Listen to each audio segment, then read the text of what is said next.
Hello and welcome again on my YouTube channel Creative and Info Hub. Welcome to my lesson plan series. आज के इस lesson plan video में हम लोग social science यानी कि सामाजिक अध्ययन की पाठ योजना पे चर्चा करने वाले हैं। तो मैं आपको बताऊंगी कि यदि आपको समय की गणना टॉपिक अपने स्टूडेंट्स को पढ़ाना है तो आप किस तरीके से उसको पढ़ाएंगे, किस तरीके से आप प्लानिंग कर सकते हैं, कौन कौन से क्रियाकलाप आप उसमें डाल सकते हैं, इसके अलावा कौन कौन से TLMs आप यूज कर सकते हैं अपनी क्लास को और भी ज्यादा इनोवेटिव बनाने के लिए। सो आई होप कि आपको ये वीडियो बहुत ज्यादा पसंद आएगी। तो do like and subscribe my channel. इसी तरीके के और भी लेसन प्लान वीडियोस मेरे चैनल पे हैं, आप उन्हें भी जाके देख सकते हैं। एज अ टीचर ट्रेनिंग ये सभी लेसन प्लान्स आपके लिए बहुत ज़्यादा हेल्पफुल होंगे। आपको एक आइडिया मिल जाएगा कि आपको किस तरीके से एक्टिविटीज़ प्लान करनी है, किस तरीके से एक अच्छा लेसन प्लान बनाना है। तो स्टार्ट करते हैं आज की वीडियो।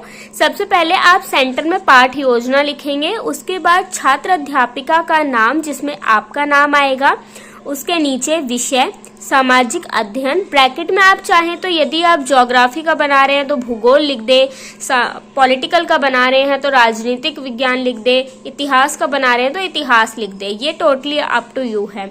बाकी जैसे कि हम लोगों को बोला गया था हमारी टीचर ट्रेनिंग के टाइम पे कि हमें जैसे कि SST में 3 सब्जेक्ट होते हैं, हिस्ट्री, पॉलिटिकल, ज्योग्राफी, तो तीनों के 10-10 लेसन प्लान्स हमें बनाने हैं।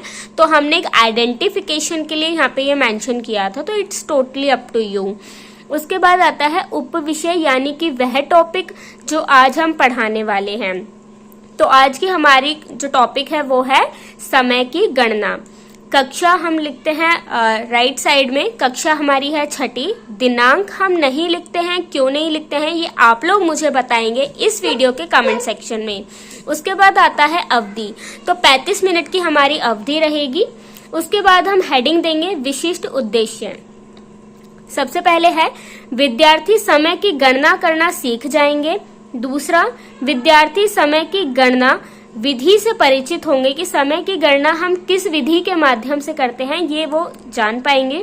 उसके बाद नेक्स्ट है विद्यार्थी सूर्य, चंद्रमा एवं अन्य ग्रहों की गतियों से परिचित हो पाएंगे। तो ये जो हमारा टॉपिक है, इसको पढ़ाने के जो हमारे ऑब्जेक्टिव हैं वो ये 3 हैं मुख्यतः। उसके बाद बात करेंगे शिक्षण सहायक सामग्री। एक चीज और, मैंने बहुत बार ये चीज नोटिस किया है कि आप लोग कमेंट सेक्शन में बोलते हैं कि ये लेसन प्लान गलत है। क्यों गलत है? क्योंकि मैंने इसमें सामान्य उद्देश्य नहीं लिखे हैं। तो मैं बताना चाहूंगी कि जब हम लेसन प्लान फाइल बनाते हैं तो उस फाइल का जो पहला लेसन प्लान होता है हम उसमें सामान्य उद्देश्य लिखते हैं, क्योंकि जो सामान्य उद्देश्य होता है वो हमारा विषय का होता है। अब विषय तो बार बार नहीं परिवर्तन होता ना, विषय तो एक ही रहता है। तो हम उसे बार बार रिपीट ना करके उसे पहले लेसन प्लान में लिख देते हैं, या फिर जो हमारी फाइल का पहला पन्ना है उसमें हम उसे लिख देते हैं ताकि हमें सेम बातें बार बार रिपीट न करनी पड़े। तो सेम उसी तरीके से, चूंकि ये मेरे बनाए हुए लेसन प्लान्स हैं जो मैंने अपनी फाइल में बनाए थे अपनी टीचर ट्रेनिंग के टाइम पे, वही मैं आपके साथ शेयर कर रही हूँ। तो इसीलिए आपको वही लेसन प्लान मिलेंगे जो हमसे हमारे टीचर ने बनवाए थे और जो बनाए जाते हैं, जो सही तरीका है वो। आगे कंटिन्यू करते हैं शिक्षण सहायक सामग्री।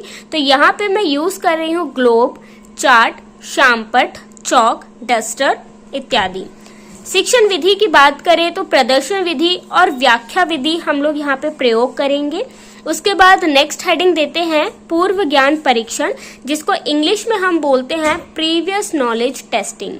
तो विद्यार्थियों को ग्रहों की सामान्य जानकारी होगी। हम ये एक्सपेक्ट करते हैं कि बच्चा 6th क्लास का है तो उसको ये नॉर्मल सी जानकारी होती ही है।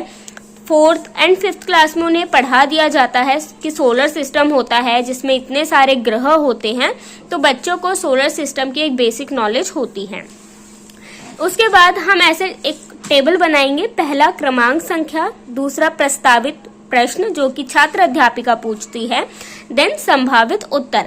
संभावित उत्तर का अंग्रेजी अनुवाद होता है एक्सपेक्टेड आंसर्स, यानी कि ये जो आंसर्स हैं ये एक्सपेक्टेड है। जरूरी नहीं है कि विद्यार्थियों की तरफ से आपको यही आंसर मिले, ये एक्सपेक्टेड है। तो पहला प्रश्न है, किस कटिबंध में सबसे तेज ठंड पड़ती है? बच्चे आंसर करेंगे शीत कटिबंध में। ठीक है, यहाँ पे हो सकता है कि जो शब्दावली का मैंने प्रयोग किया है वो थोड़ी सी कठिन हो, पर आप उसमें चेंज कर सकते हैं। उसके बाद नेक्स्ट क्वेश्चन है, किस कटिबंध में सबसे तेज गर्मी होती है? तो उष्ण कटिबंध में। आप नॉर्मली भी लिख सकते हैं कि किस मौसम में सबसे तेज गर्मी होती है। देन थर्ड है, समय की गणना कैसे की जाती है? तो ये उनका समस्यात्मक प्रश्न होगा, जिसको हम कनेक्ट करेंगे हमारे अनाउंसमेंट ऑफ द टॉपिक में। यानी कि इस लास्ट सेंटेंस को कनेक्ट करते हुए अब हम क्लास में हमारा टॉपिक बताएंगे कि प्यारे बच्चों, आज हम समय की गणना करना सीखेंगे। आपको इससे पहले नहीं बताना है अपना टॉपिक। जैसे कि केवीएस का इंटरव्यू में मैंने देखा था, इस तरीके की छोटी छोटी चीजें जो हैं वो आपके डेमो के टाइम पे देखी जाती हैं, नोटिस की जाती हैं। अगर आप इन छोटी छोटी चीजों का ध्यान नहीं रखते हैं तो आपके इंटरव्यू में एक नेगेटिव इम्पैक्ट इसका पड़ता है। तो आपको अपने टीचिंग प्रैक्टिस के टाइम पे इन सभी चीजों का ध्यान रखना है। देन उप विषय की घोषणा। बच्चों, आज हम जानेंगे कि समय की गणना कैसे की जाती है और समय की गणना किस विधि से की जाती है। इसके बारे में हम विस्तार से जानेंगे। अब हमने बच्चों को बता दिया हमारा टॉपिक क्या है। उसके बाद बच्चे भी एक्साइटेड होंगे कि वाओ, आज तो हमें कुछ नया सीखने को मिलेगा।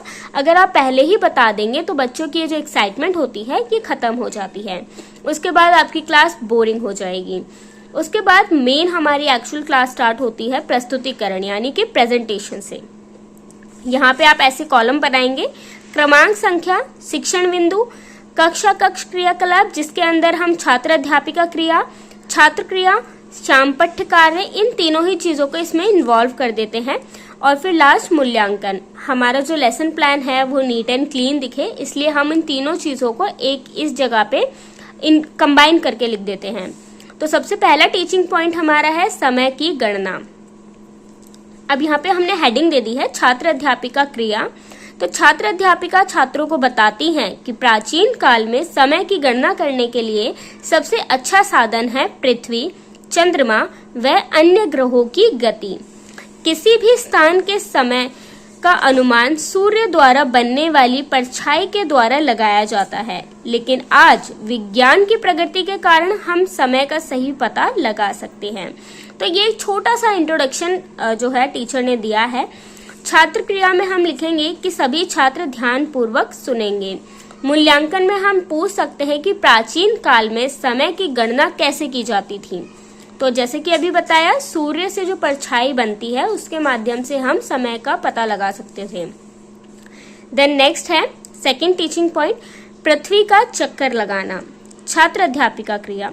छात्र अध्यापिका बताती हैं कि पृथ्वी पश्चिम से पूर्व घड़ी की सुई की विपरीत दिशा में घूमती है। घड़ी के सुई की विपरीत दिशा में चक्कर लगाती है और ग्रीनिच का मान 0 डिग्री देशांतर अंश है।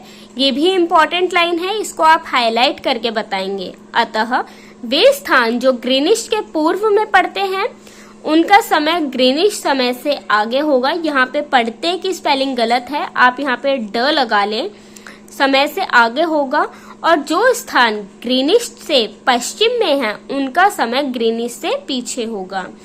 तो यहाँ पे मूल्यांकन प्रश्न पूछ सकते हैं कि पृथ्वी किस दिशा में चक्कर लगाती है। देन नेक्स्ट टीचिंग पॉइंट है समय की गणना की विधि। छात्र अध्यापिका क्रिया।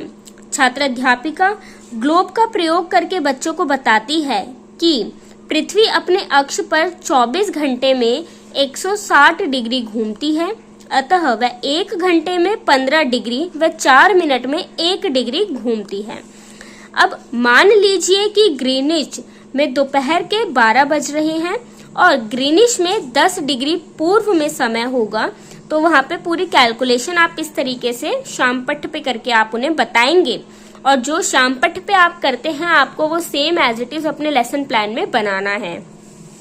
देन छात्र क्रिया में हम लिखेंगे कि सभी विद्यार्थी ध्यानपूर्वक सुनते हैं तथा छात्र अध्यापिका द्वारा पूछे गए प्रश्नों का उत्तर देते हैं। तो आइए देखते हैं क्या प्रश्न पूछती है हमारी छात्र अध्यापिका।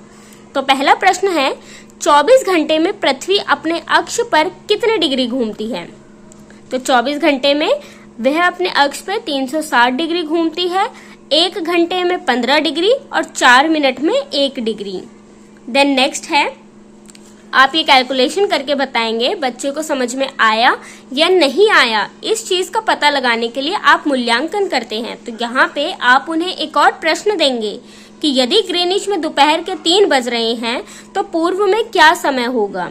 तो इस तरीके से आपने जो पढ़ाया है वह बच्चों को समझ में आया है या नहीं, इसका आप मूल्यांकन कर सकते हैं।